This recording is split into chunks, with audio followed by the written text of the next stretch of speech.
सबके दिमाग में एक प्रश्न जरूर उठता है कि मैं ध्यान करूं या भक्ति। आज इस विषय पर चर्चा करते हैं। ये समझते हैं कि ध्यान क्या है और भक्ति क्या है, दोनों में फ़र्क क्या है। वर्षों से हम यही सोच रहे हैं कि हम ध्यान करें या भक्ति, और कुछ भी तय नहीं कर पा रहे हैं।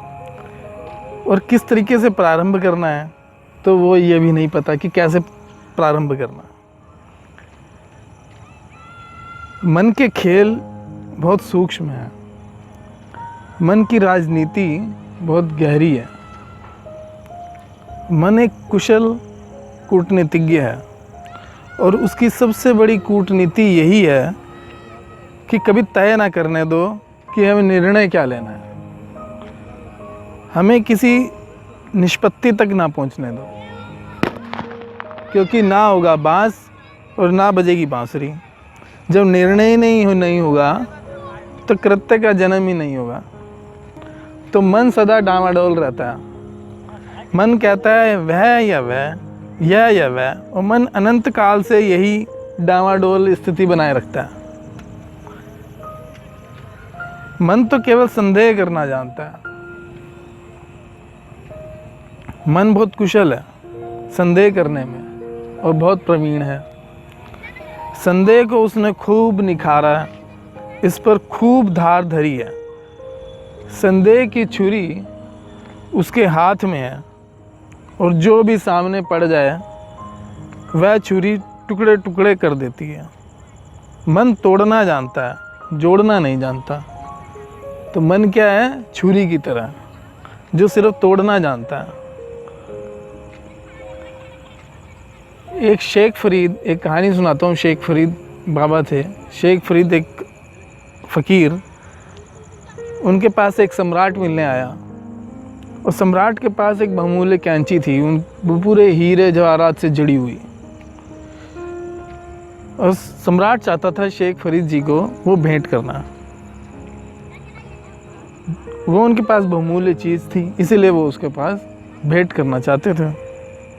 तो कैंची लेकर वो शेख बाबा के पास गए, शेख फ़कीर के पास, कि आप ये कैंची ग्रहण करिए। कैंची लेकर फरीद हंसने लगा और उसने कहा, गलत जगह ले आए। मैं इस कैंची का क्या करूँगा, क्योंकि काटने का धंधा ही मैंने बंद कर दिया। मैं चीज़ों को तोड़ता नहीं, मैं तो चीज़ों को जोड़ता हूँ। अच्छा हो तुम कैंची ले जाओ और एक सुई धागा मेरे लिए ले आना। देखो कितनी बढ़िया बात कही। उन्होंने कहा कैंची ले जाओ और सुई धागा मेरे लिए ले आना, क्योंकि सुई धागे से जोड़ना हो सकेगा और कैंची से तो काटना होता। तो फरीद ने बड़े ही प्यारे ढंग से बड़ी अनूठी बात कर दी। मस्तिष्क तो कैंची है, काटता है, और हृदय सुई धागा है जो जोड़ता है। श्रद्धा जोड़ती है और संदेह खंड खंड कर देता है। श्रद्धा अखंड कर देगी। तुम सोचते ही रहोगे और कभी निर्णय ना ले पाओगे कि करना क्या है, कि भक्ति करूं या ध्यान।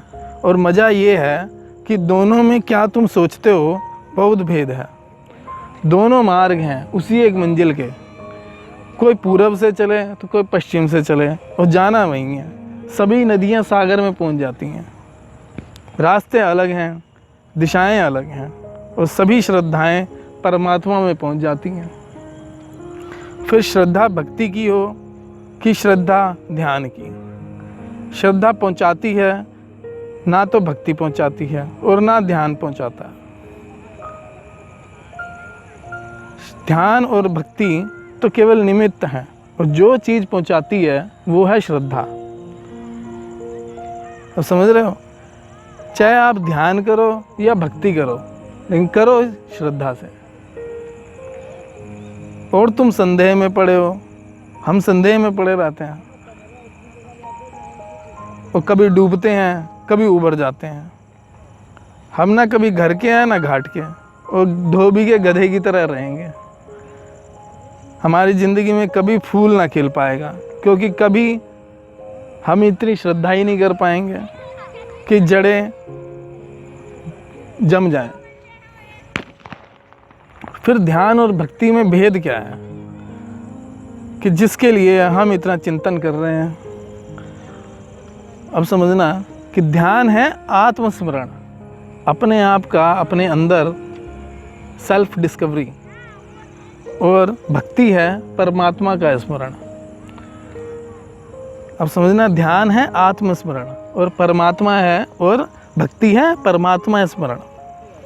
ध्यान है इस बात के प्रति बोध कि मैं परमात्मा हूँ, और भक्ति है इस बात का बोध कि शेष सब परमात्मा है। जो जान लेता है कि मैं परमात्मा हूँ, वह निश्चित ही जान लेता है कि शेष सब परमात्मा है। क्योंकि जो मेरे भीतर जीवित है वही शेष सबके भीतर जीवित है, और जो मेरे भीतर श्वास ले रहा है वही सबके भीतर श्वास ले रहा है। और जो ध्यानी, तब ध्यानी अंततः भक्ति पर ही पहुंच जाता है।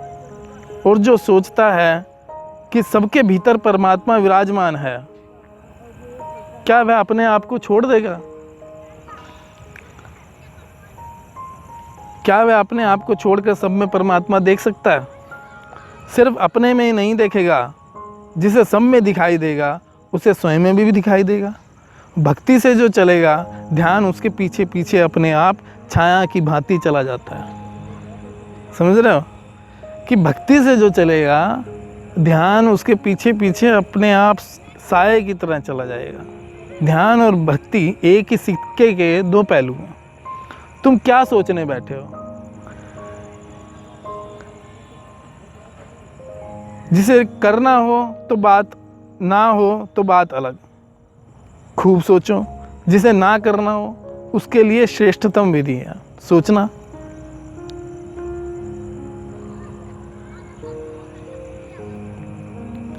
और जिसे कभी जीवन को रूपांतरित ना करना हो, उसके लिए सबसे बड़ी सुरक्षा है सोचना।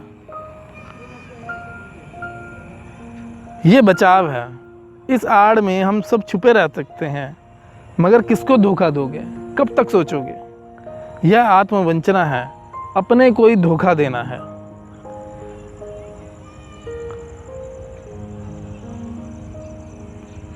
तो प्रिय, अब कुछ करो, कुछ भी सही। निर्णय ना करो। निर्णय ना कर सको तो 1 रुपया हाथ में लेकर उसे फेंक कर चितपट कर लो। और तुमसे मैं कहता हूँ, चित्त भी उसकी और पट्ट भी उसकी। आपने मेरी बातों को इतने ध्यान से सुना, उसके लिए धन्यवाद।